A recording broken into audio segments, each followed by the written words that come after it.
राधे राधे। शिवी का पास्ट 293। सम्राट दीप को शिवी और नीलिमा के पास देखकर हैरान हो गया। उसने उसे अपनी एक भौं उठाकर देखा। नीलिमा और शिवा उसे अजीब नज़रों से देख रहे थे। दीप भी उसे घूर कर देख रहा था। सम्राट को समझते देर नहीं लगी। दीप, शिवा और नीलिमा उसे इस तरह क्यों देख रहे हैं। दीप सम्राट को और पीहू को समझते थक चुका था, पर दोनों को समझाना अब उसके बस के बाहर चला गया था। इसलिए वो नीलिमा और शिवा के पास आया था, यह सोचकर कि वो दोनों सम्राट को कुछ बोलें। सम्राट ने कहा, मॉम। नीलिमा खड़ी हुई और पेपर्स को सम्राट की तरफ बढ़ाते हुए बोली, ये क्या है सम्राट? सम्राट ने उसे कंफ्यूज होकर देखा और पेपर्स को लेकर देखने लगा। सम्राट ने दीप को देखा। It's true mom, but I will not give her divorce, सम्राट ने कहा। नीलिमा को समझ नहीं आया। वो इस बात से खुश हुई कि सम्राट सोना को भूलकर आगे बढ़ चुका है, या फिर इस बात से दुखी हो कि उसने जिसे शादी को वे दीप की छोटी बहन पीहू है। दीप ने कहा, मॉम, आप जानती हैं ना, ये गलत है। सम्राट और पीहू, मुझे सोचकर भी अजीब लगता है। प्लीज़ आप सम्राट से कहिए कि वो डाइवोर्स। वो ये कह ही रहा था कि नीलिमा उछलते हुए सम्राट के गले लग गई। उसने कहा, सम्राट, तुमने एकदम सही फैसला लिया है। मैं बहुत खुश हूँ। मैंने सोचा तो नहीं था कि पीहू मेरी बहू बनेगी, पर मैं बहुत खुश हूँ तुम्हारे लिए, वरना मुझे तो लगा था मैं कभी दूसरी बहू को देख ही नहीं पाऊँगी। मॉम, दीप खड़ा होते हुए बोला। सम्राट ने उसे चिढ़ते हुए देखा तो वो अपनी एक भौं उठाकर उसे चिढ़ा रहा था। नीलिमा दीप के पास आई और उसका हाथ पकड़ते हुए बोली, दीप, तुम फिक्र मत करो बेटा, मैं पीहू को अपनी बहू नहीं बेटी बनाकर रखूँगी। मैं तुमसे वादा करती हूँ। शिवा ने नीलिमा को देखा और अपना सर हिला दिया। सम्राट दीप के पास आया और उसने कान में झुकते हुए बोला, वेल, मैं मॉम और डैड से यही बात करना चाहता था, पर समझ नहीं आ रहा उन्हें कैसे बताऊं। पर तुमने यहाँ पर आकर मेरा काम भी आसान कर दिया। थैंक यू सो मच साले साहब, सम्राट ने कहा और दीप को आंखें मारी। दीप ने गुस्से में अपनी मुट्ठी बंद ली।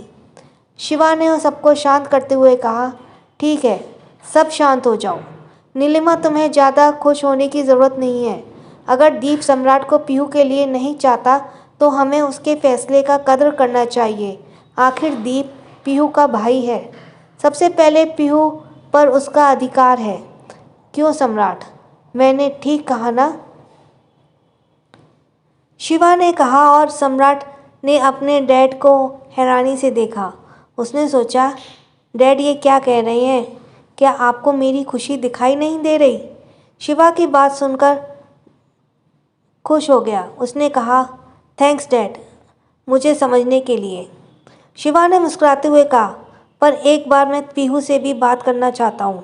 वो अब बड़ी हो गई है, अपनी ज़िंदगी का फैसला करने के काबिल है, इसीलिए उससे एक बार बात करने के बाद ही फैसला होगा, और मुझे यकीन है पीहू अपना बेस्ट ही चुनेगी। उसने कहा तो दीप का चेहरा उतर गया, पर सम्राट का चेहरा खिल गया। वो दीप को चिढ़ाते हुए मुस्कुराने लगा। दीप कुछ कहता उससे पहले ही उसका फ़ोन बजने लगा। उसने देखा घर से फ़ोन है। उसने उसे इग्नोर कर दिया। उसने उदास होते हुए शिवा से कहा, डैड, मुझे लगा था आप मेरी बात को समझेंगे। बचपन में मैंने आप दोनों को ही अपने गार्डियंस के रूप में देखा है, इसलिए मैं आपके पास आया था ताकि आप सही फैसला लें। पर मैं गलत था। आप दोनों ही अपने बेटे के साथ दे रही हैं, ये जानते हुए कि वो गलत है। उसकी बात सुनकर सब सीरियस हो गए।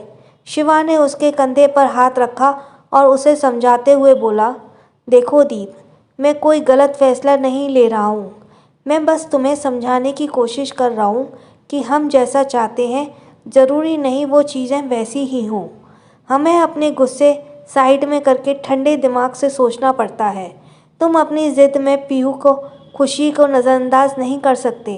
अगर वो चाहती है कि उसे सम्राट के साथ रहना है तो हमें उससे कोई परेशानी नहीं है, बल्कि हम तो खुश होंगे कि हमारे घर की बेटी जिस घर में गई है उसी घर की बेटी हमारे घर बहू बनकर आ रही है। और रही बात सम्राट की, तो वो अब पूरी तरह से बदल चुका है। अगर ऐसा नहीं होता तो मैं कभी भी तुमसे ये नहीं कहता, पर अब सब हो चुका है, हम कुछ भी बदल नहीं सकते। बेहतर ये होगा कि हम इस चीज़ को अपना लें। पीहू समझदार है, उसे सही गलत का पता है, वो अपना फैसला ले सकती है और हमें उसके डिसीज़न का सम्मान करना चाहिए, ना कि उस पर प्रेशर डालकर उसकी खुशियों का गला घोट देना चाहिए। उसने कहा तो दीप ने अपना सिर झुका लिया। शिवा ने ये देखा और उसके कंधे को थपथपाते हुए बोला, मैं तुम्हारी सिचुएशन समझ रहा हूँ, तुम ज़्यादा परेशान मत हो। जाओ अब घर जाकर तैयारी करो, हम आज शाम अपनी बहू को लेने आ रही हैं। उसने कहा तो दीप ने उसे देखा। शिवा ने अपनी आंखों से उसे सब ठीक हो जाने का आश्वासन दिया। दीप ने सम्राट को देखा और उसे सम्राट पर गुस्सा नहीं बल्कि खुद पर गुस्सा आ रहा था। वो यहाँ क्यों आया? वो कुछ कहता उससे पहले उसका फ़ोन फिर से बजने लगा। फिर से घर से फ़ोन था। उसने जल्दी से फ़ोन उठा लिया। सामने से पीहू की आवाज़ आई, भाई, शिवी भाभी जाग गई हैं, लेकिन उन्होंने खुद को कमरे में बंद कर लिया है। यह सुनकर दीप परेशान हो गया। उसने कहा, तुम डुप्लीकेट चाबी से रूम को खोलने की कोशिश करो और उसका ध्यान रखना, मैं आ रहा हूँ। उसने कहा और जाने लगा तो शिवा ने उसे रोक दिया। क्या हुआ दीप, कोई परेशानी है क्या? दीप ने सबको देखा और कहा, हाँ, शिवी ने खुद को कमरे में लॉक कर लिया है, मुझे जाना होगा।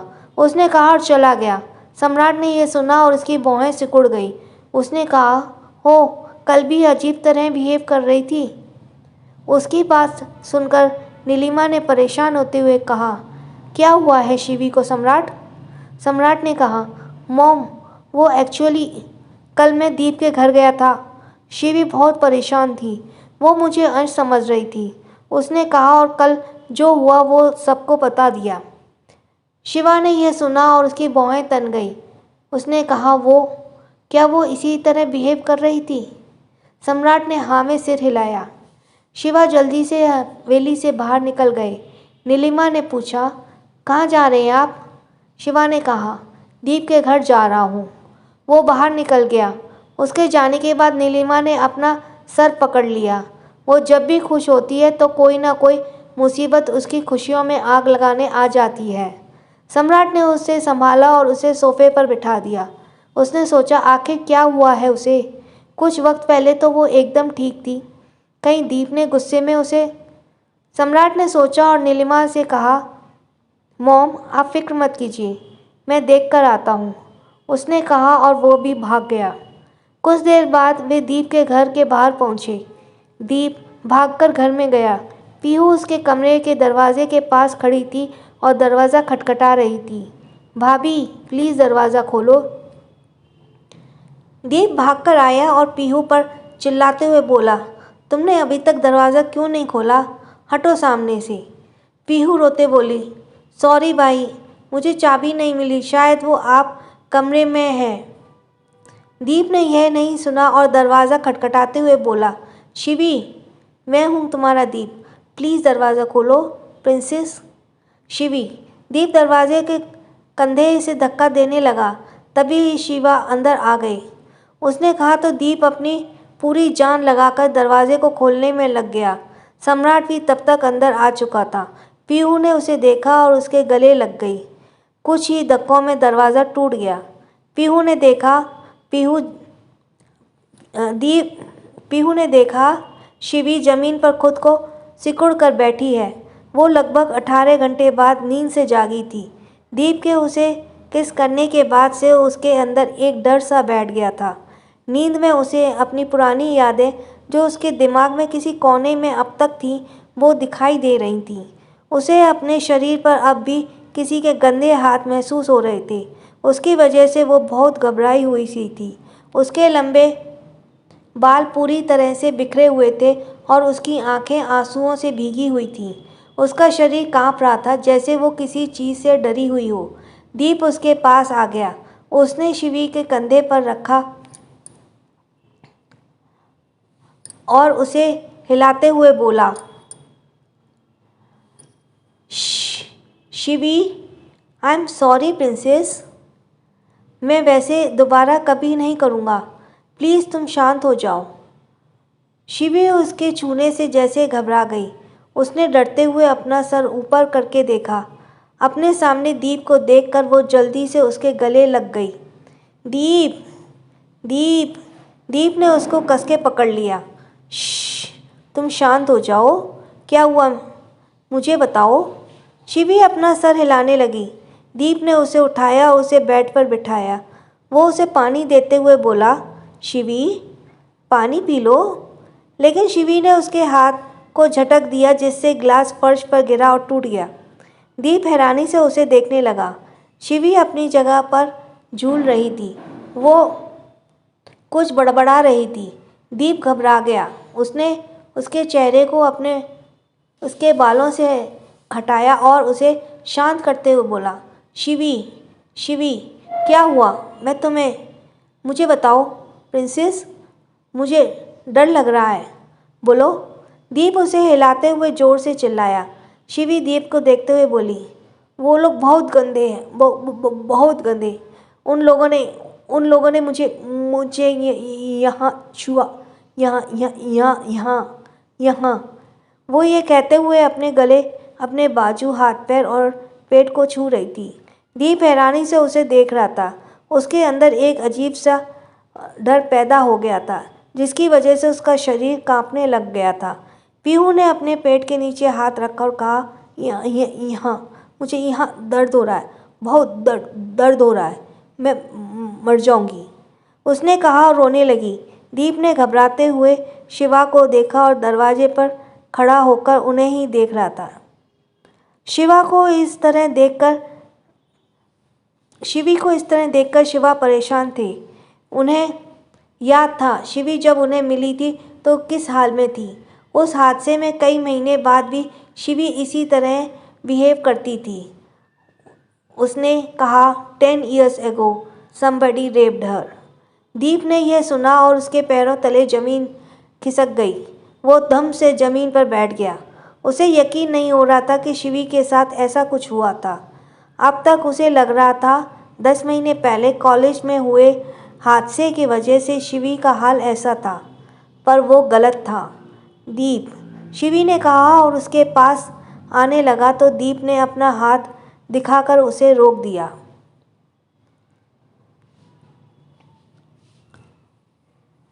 सम्राट और पीहू जो शिवा के पीछे ही खड़े थे, उन्होंने भी यह सुना और उसके होश उड़ गए। शिवा ने कहा, मुझे लगा था वक्त के साथ सब ठीक हो जाएगा, लेकिन। दीप ने कहा, क्या ये बात अंश को पता है।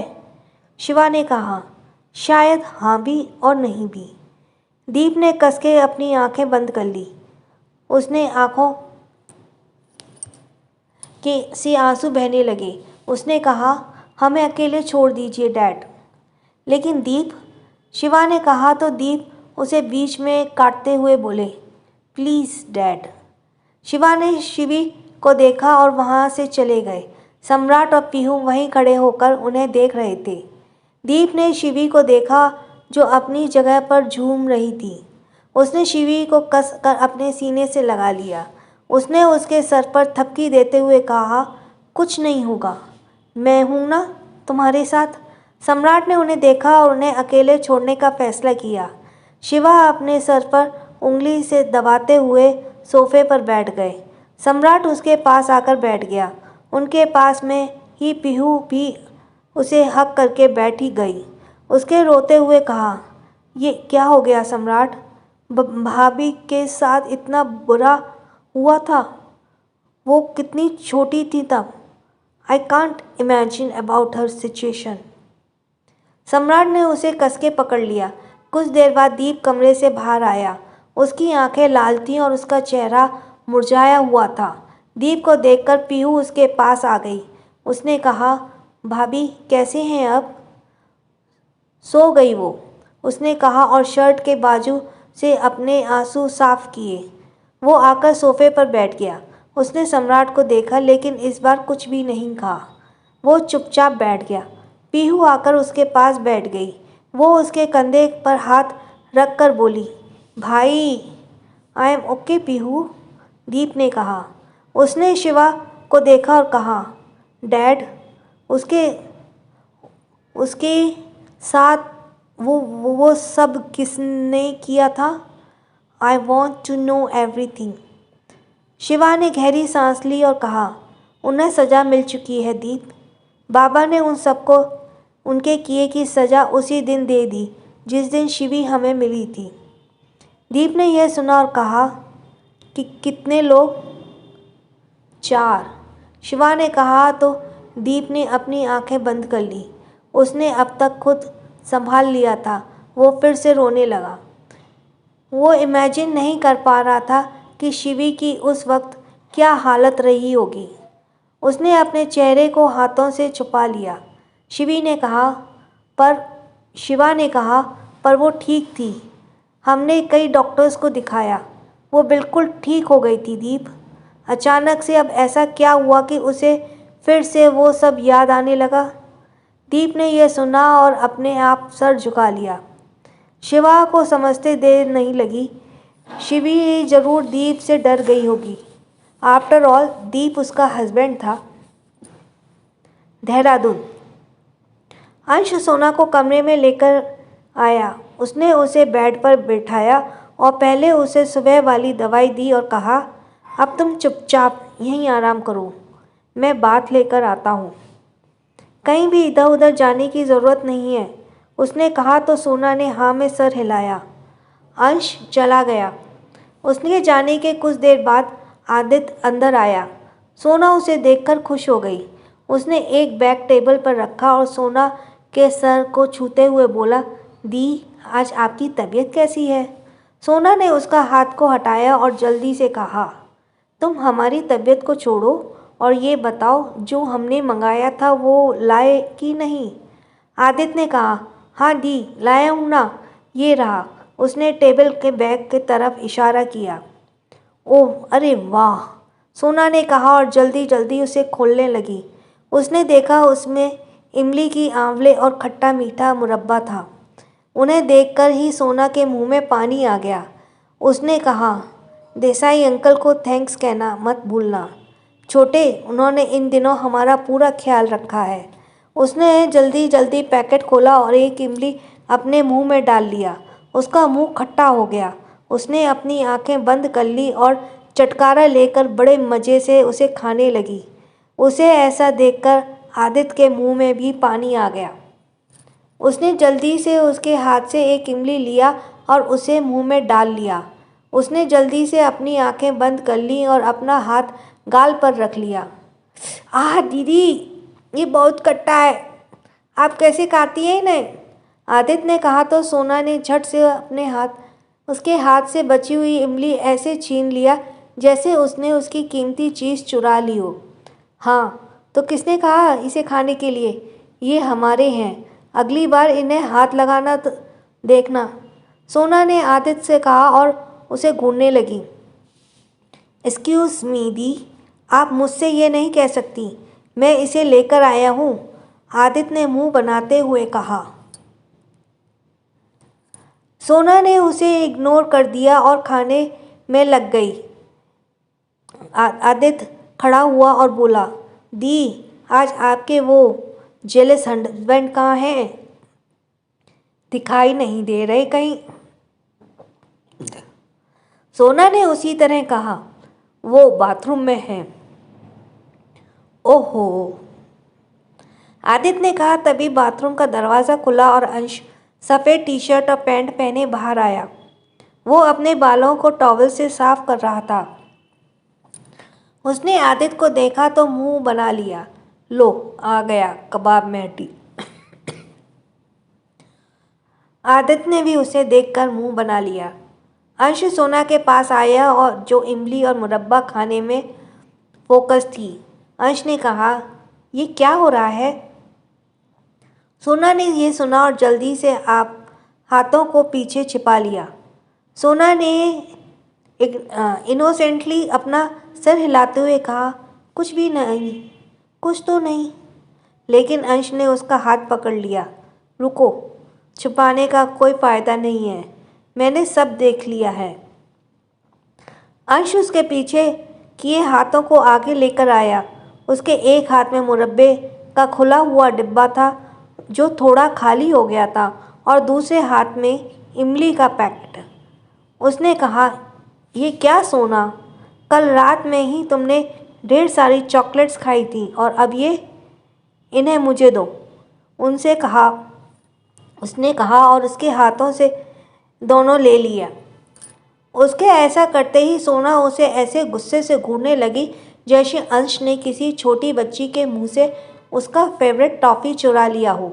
अंश ने उसे नहीं देखा और कहा, अब तुम्हें ये नहीं मिलेगा, भूल जाओ इन्हें। उसने कहा और सोना को देखा जो उसे ही घूर रही थी।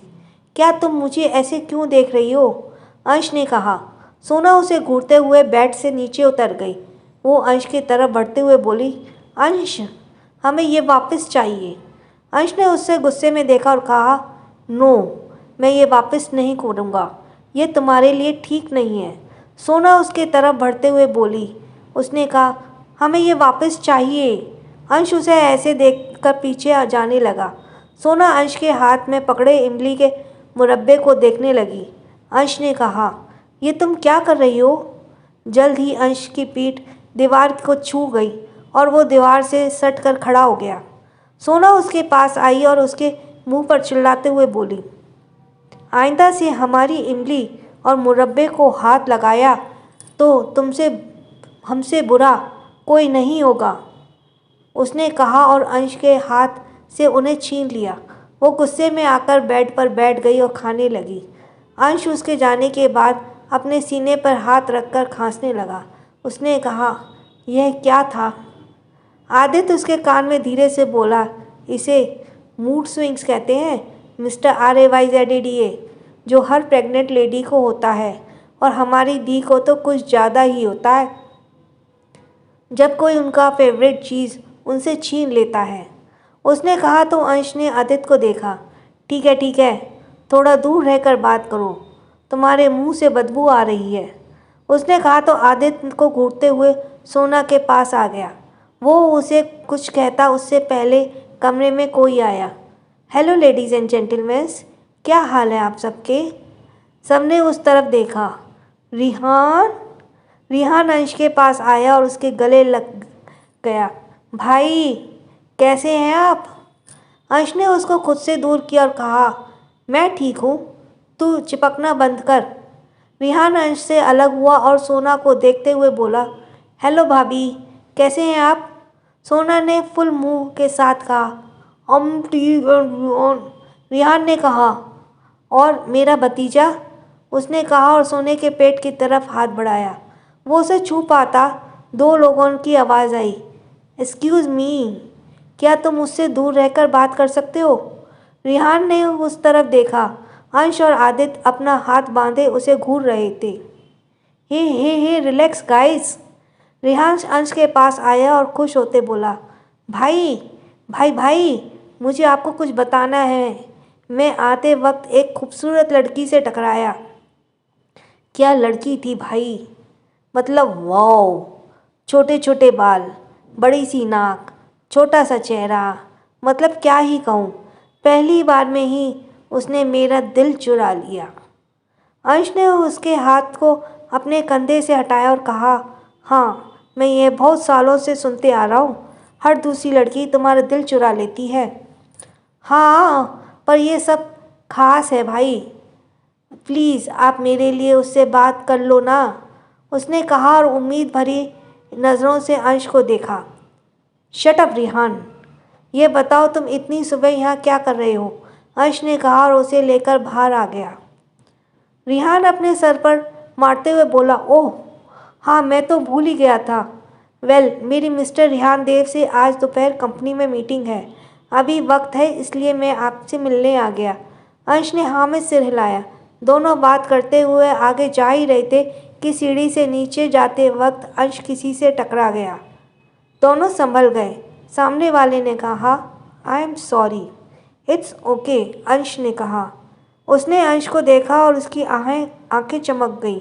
उसने कहा, ओहो, if I am not wrong then you are definitely miss Ansh Raizada, aunt you? अंश ने हाँ में सिर हिलाया।